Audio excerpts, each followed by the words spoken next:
Bismillahirrahmanirrahim. Sahabat, perjuangan santri dan kiai dalam perang melawan penjajahan sudah dimulai sejak lama.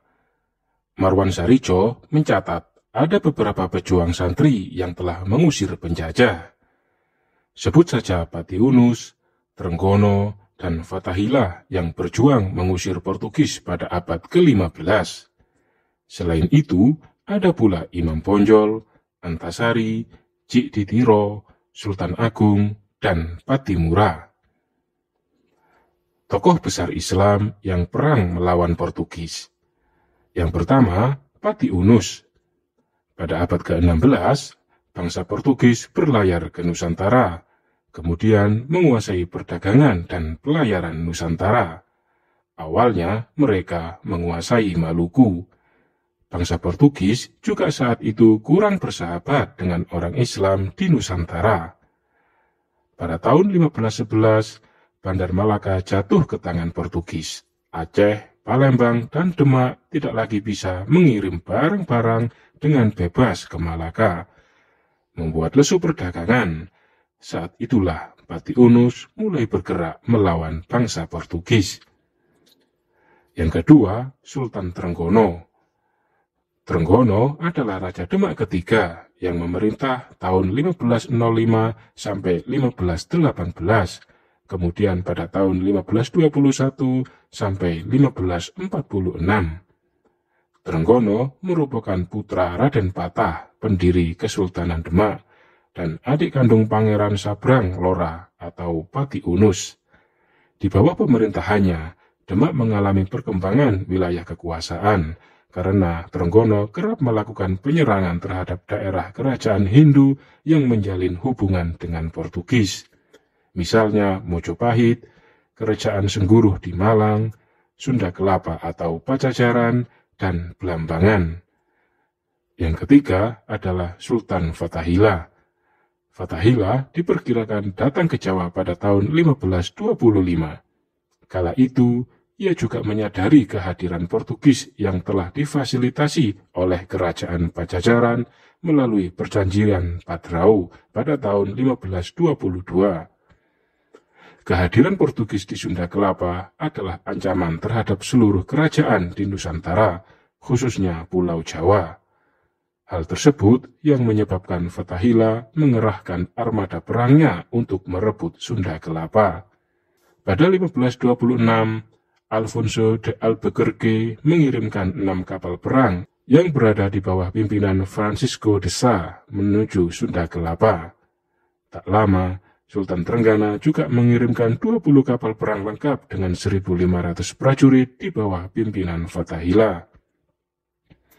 Setelah melalui pertempuran sengit, pada 22 Juni 1527, armada perang Fathahillah berhasil melumpuhkan pasukan Portugis. Fathahillah lantas didaulat menjadi gubernur di Sunda Kelapa. Ia juga mengganti nama Sunda Kelapa menjadi Jayakarta, yang menjadi cikal bakal kota Jakarta.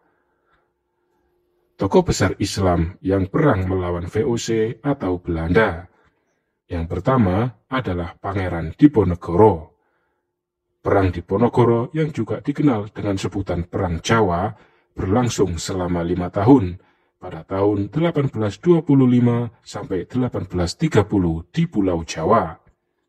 Perang ini merupakan salah satu pertempuran terbesar yang pernah dialami oleh Belanda selama masa pendudukannya di Nusantara.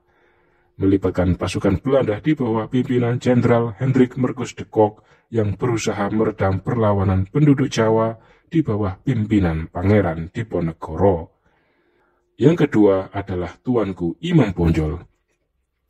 Muhammad Syahab atau lebih dikenal dengan nama Tuanku Imam Bonjol adalah seorang ulama yang berperan penting dalam perjuangan melawan Belanda ketika Perang Padri pada tahun 1803 hingga 1838. Lahir di Bonjol, Pasaman, Sumatera Barat pada tahun 1772, ia dididik dan dibesarkan di lingkungan Islami. Ayahnya adalah seorang alim ulama dari Sungai Rimbang, Suligi. Imam Bonjol menimba dan mendalami ilmu-ilmu agama Islam di Aceh sejak tahun 1800 hingga 1802. Sebelum berperang melawan pasukan Hindia Belanda, Imam Bonjol terlebih dulu bertentangan dengan kaum adat. Yang ketiga adalah Pangeran Antasari. Pangeran Antasari lahir di Kayutangi, Kesultanan Banjar tahun 1797 atau 1809. Ia adalah salah satu putra bangsawan dari Kerajaan Banjar. Pangeran Antasari mengumandoi banyak peperangan melawan penjajah, salah satunya yang terkenal yaitu Perang Banjar. Perang Banjar pecah saat Pangeran Antasari dengan 300 prajuritnya menyerang tambang batu bara milik Belanda di Pengaron pada 25 April 1859. Selanjutnya, dengan dibantu para panglima dan pengikut setianya, Pangeran Antasari menyerang pos-pos Belanda di Martapura, Hulu Sungai, Riam Kanan, Tanah Laut, Tabalong, sepanjang Sungai Barito, sampai ke Puruk Jahu. Seluruh rakyat, para panglima Dayak, pejuang-pejuang, para alim ulama, dan bangsawan-bangsawan Banjar dengan suara bulat mengangkat Pangeran Antasari menjadi Panembahan Amiruddin Khalifatul Mukminin, yaitu pemimpin pemerintahan, panglima perang, dan pemuka agama tertinggi. Yang keempat yaitu Tengku Cik Ditiro. Tengku Cik Ditiro adalah pahlawan nasional dan tokoh penting yang berjasa melawan kolonial Belanda. Tengku Cik Ditiro bernama asli Muhammad Saman, lahir di Dayah Jureng, Kenegerian Jumbok Lamlo, Tiro, daerah Pidi, Aceh pada tahun 1836. Masa kecilnya dibesarkan dalam lingkungan agama yang taat. Dalam menuntut ilmu agama, Cik Ditiro banyak belajar kepada para ulama terkenal di daerah Tiro. Karena itu, ia dipanggil dengan sebutan Tengku Cik Ditiro. Saat Aceh Besar jatuh di tangan Belanda, Tengku Cik Ditiro hadir untuk memimpin perang. Selama Cik Ditiro memimpin peperangan di Aceh, terjadi 4 kali pergantian gubernur Belanda. Pada tahun 1881, ia berhasil merebut benteng Belanda Lambaro, Anak Galong, dan membuat Belanda kewalahan. Ia dan pasukannya berhasil mengambil alih wilayah jajahan yang sebelumnya dikuasai Belanda. Pada 1881, benteng Belanda di Indrapura berhasil direbutnya. Kemudian benteng Lambaro, Anak Galong, dan tempat lainnya. Yang kelima adalah Sultan Agung. Sultan Agung adalah sultan ketiga Kesultanan Mataram yang memerintah pada tahun 1613 sampai 1645. Di bawah kepemimpinannya, pada saat itu Mataram berkembang menjadi kerajaan terbesar di Jawa dan Nusantara. Sultan Agung memiliki cita-cita untuk mempersatukan seluruh tanah Jawa dan mengusir kekuasaan asing di Nusantara.